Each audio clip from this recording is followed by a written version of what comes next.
It is a known fact that art is therapeutic, a way of healing oneself due to the expressive creativity involved.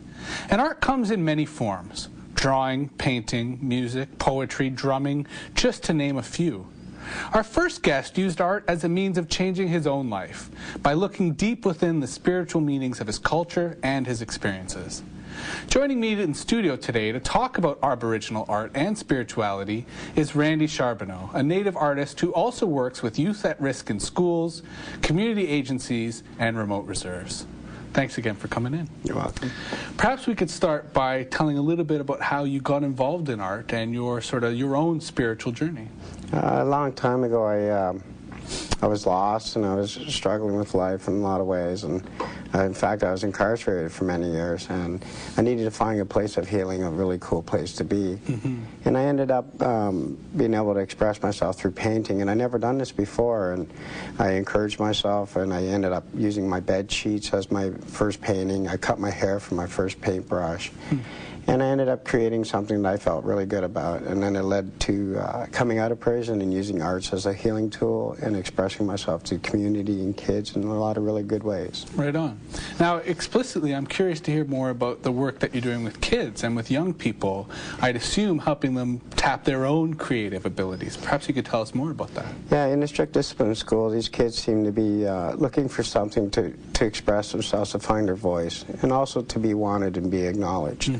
So I encourage them to use the arts in some fashion, like you had said earlier, using different kinds of mediums rather than just visual arts, and that's what I try to do, encourage them to do that. And do they really respond to that? Do you see examples of kids really getting infected with that energy? I find that certain kids get attracted to it and are really, really afraid, but then when you open that door gently to them and encourage them in a slow, slow way, then they eventually speak out and start to create their magic. Now, you also do work around the notion of restorative justice, which is sort of an alternate means to the way our own Western criminal justice system works. Could you perhaps relate a little bit in terms of your own approach to that? Yeah, restorative justice is an art in itself. It's about a community having voice, and it's about people having a voice. Mostly it's about how stories unfold. In the criminal justice system, the issue is about the Crown Attorney, the judge, and the defense counsel, rather than restorative justice is about community, the victim, the offender having a voice, the victim having a voice, and the community finding ways to repair the harm that's been done. So when you, it's about community justice, it's about our world justice. Actually is a really good way of putting it. So it's about healing and using the arts by way of voice. And as a means of bringing out people's stories so that they're able to understand what happened and resolve it and move forward. Is that correct? Definitely. And once you're able to say, this is the harm that you've done, and they acknowledge that, and they're willing to repair that harm, and then everybody works together to find that place. Which is much different than our system, which seeks more to punish rather than actually bring people together. Definitely. Now, in your art, a lot of what you sort of focus on is sort of a spiritual side or a deeper side of your own culture. How have you been able to get in touch with that? Was it more just an internal exploration? Tell us more a bit about the background to how you've been able to produce some of the incredible artworks that you have. When I had the opportunity, I was at a native halfway house up in Sudbury, I happened to be, and it was a medicine place in a sense where the people there, Wes Wheatongue and Leona Stevens, really guided me in a really good way by bringing me to Medewan ceremonies, which is the Grand Medicine Society of the Ojibwe. And in doing so, I attended many ceremonies, sweat lodges, other great, really powerful ceremonies, and the teachings along the way have taught me that, and they taught me so much about sacred pipes, songs, dancing, and about inner peace and about healing, and they guided me in a really good way. Right on. There's been a lot of Native people across Turtle Island that have helped me in a very powerful way. Right, cool.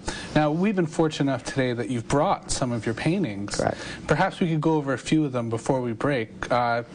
There's one that we have coming up. Maybe you could tell us a bit more about it. This one's called Dancing with the Ghost.